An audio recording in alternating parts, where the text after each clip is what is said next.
Hey, neighbor. I'm your favorite neighbor, Jay Murray, and this is Happy Hood, the podcast, Leadership for the Soul, where faith meets everyday leadership, purpose is built one decision at a time, and growth is intentional. Leadership begins on the inside, because before we can lead others, we must first learn to lead ourselves. Leadership for the Soul on Happy Hood, the podcast.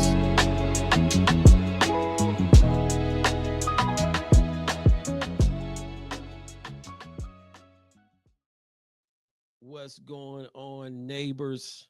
Welcome back to the neighborhood. This past December, I was thinking about my grandmother. And, this December 26th, or this past December 26th, she would have been 102 years old. And, one thing is I think about my grandmother is that she was just so inspirational to me. I mean, she, in my eyes, was one of those pioneer women that really was how can I put this? She had so many skills. She was very innovative. She was, entrepreneur in heart, and she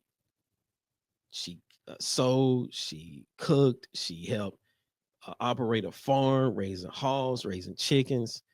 And one thing that was very inspirational to me is that she had her own garden. And seeing my grandmother, she had a big grapevine tree that she would make jelly, jam with. And she had, different types of greens and cabbages. And when I got older, started making my own, better health decisions, I was like, you know what? I'm going to start my own garden. And I started with just squash. And, what was so very transformational about that period is that from this little seed, I was able to have this abundance of food, you know, where I was able to not only feed my family, but I was able to feed other families, my neighbors. And it was during that time that I learned so much just around growth, around working your field, around all these different leadership principles.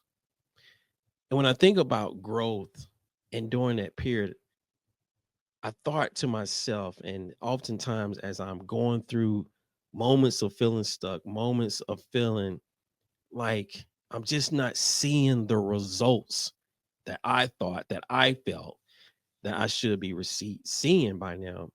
I think about that period of growing my garden because growth often occurs underground in private places, in hidden places, in isolation before it shows outwardly.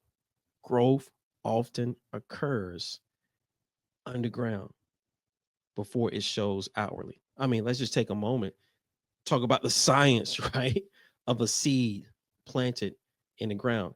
The seed goes into the ground, it absorbs the water, it starts its activation, you know, it starts its germination, and then you start to see it begin to, go through the activation of sprouting.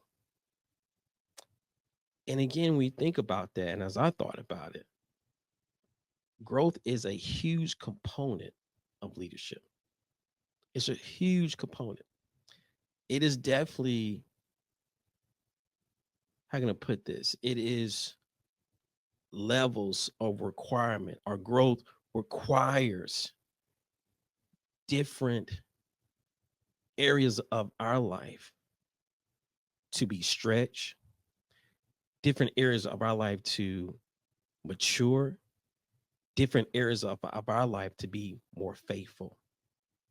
So, what I want to do is just provide you with 3 points around the requirements of growth or what it requires for us in order for us to experience that inwardly growth so we then can display it show it, exhibit, demonstrate it outside. Before I do that, hey, do me a favor, family. Go ahead and hit that like and subscribe button so you can always be in the know when a new episode of Leadership for the Soul is dropping or other content segments here on Happy Hood, the podcast. Again, as I think about growth, you think about, again, that process of that seed and the requirements. The first thing that we are required, our growth requires of us is time. It requires time. You know, one of the biggest, or I should say, hardest lessons within leadership is accepting that time is not the enemy, impatience is. Time is not the enemy, impatience is. I mean, let's just take a moment to think about it. When you think about our culture where we celebrate viral moments, we celebrate, different hacks, business hacks, this hack, that hack, to exceed growth, 5, 10 times. It's no wonder that we at times can have the urge to arrive early or to quickly arrive. But when we do that, of arriving too quickly, we run the risk of having shallow roots. We run the risk of having shallow roots, meaning that we're not rooted, we're not getting the right nutrients to continue to develop or continue to grow in our season. In this period of, again, growth requires time. I think one of the biggest, our second hardest thing that we have to understand is that, again, what took you X amount of time may not have taken someone else that same amount of time, right? We don't know what they were growing.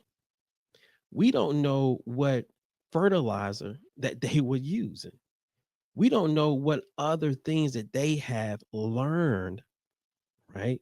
The moments of, again, growth often occurs in hidden places and private places underground. We don't know what growth that they were already experiencing that they were able to use, learn, implement into now this growth season that they're in now. Other end of that spectrum, we don't know what steps they may have skipped. We don't know what certain things that they use, whether it was Copilot or this to develop the business plan or create their resume or develop this thing, not knowing in a couple of years all those things will be exposed. They will come to a moment in that period where, because of your urgency, because of your lack of discipline, because of you overlooking that time was not the enemy, impatience was, you now will be exposed to skills gap, lessons that you never learned, lessons that you try to quickly pass by, that now there becomes a season that they are required. Those lessons are required.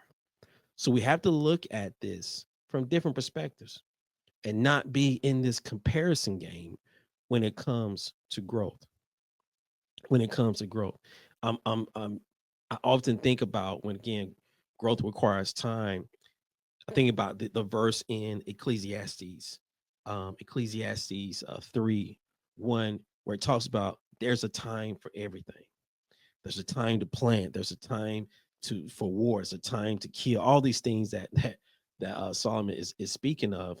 And when you think about that as applies to growth requires time, there's a time to plant. There's a time to harvest. There's a time to prune. There's a time to plan even before you plant. There's a time to tilt the garden, the soil. There's a time to overturn the soil. There's a time to fertilize. All these things require time. And all those things there that I just explained can be critical steps, critical ingredients that are part of the equation that helps us to really experience growth, to help us really experience growth. The next thing is that growth requires discomfort. Growth requires discomfort. Discomfort. Growth will stretch us. Growth will stretch us mentally, spiritually, physically. Just like that the science of a seed sprouting. Think about that. Think about the moment of its activation, its moment of sprouting, its moment of breaking through the dirt. That can be very uncomfortable. Growth, it stretches us. Growth can be very discomfort. And in this period again of growth requires discomfort. One thing we have to understand that discomfort is not a sign of failure, but rather it is a sign of formation. Discomfort is not a sign of failure, it is a sign of formation. You are formenting, you're coming into a form, you are shaping and you're molding, and you and that period of shaping and molding and forming into what God has called us to be, that can be uncomfortable. It can cause you to experience some discomfort. It can cause you to experience some discomfort. One of the biggest uh one of the biggest advice I got early on my leadership career was, hey, be comfortable being discomfort, being uncomfortable, excuse me. Be comfortable being uncomfortable. And that has always stuck with me when times I am feeling uncomfortable, times when I'm feeling like, oh man, this is truly too hard. How long this going to take? What? Why do we gotta go this way? Why do we gotta do this again? Growth requires discomfort. It requires us to lean in. It requires us to remove our emotions sometime out of it. Sometimes we just in our feelings. As I said before, growth stretches us mentally, spiritually, emotionally. Sometimes we just in our feelings. And sometimes we just don't want to do it. Let's just be honest. But there's times where God is like, hey, if you really want to grow in this area, if you really want to overcome this thing, it's going to require you to be vulnerable. It's going to require you to do things that you're not familiar with, that you don't have the knowledge of, that you don't have the skills, that yes, you may have to go out and develop mentorships. You may have to go out and ask people, hey, can you help me with this? Yes, you're going to have to overcome your insecurity. Growth requires discomfort. The last thing that growth requires consistency. Growth requires consistency. Growth can be explained into very small wins, small habits, right? Small habits that helps us to be successful for tomorrow. It is these small wins that we accumulate over time that we suddenly kind of take a look back and say, wow, look at all the stuff I did. Yeah, you were just stacking your wins. It was small, but hey, you were stacking them because you was consistent. You was consistent. And sometimes I'll be honest, fam, like I'd rather have that type of growth than this explosion of growth, right? To where when I think about at times like and in this period of again, growth requires consistency. One thing I want to really say is faithfulness. Faithfulness. Because it's in this period where we have to Is faithfulness over intensity, right?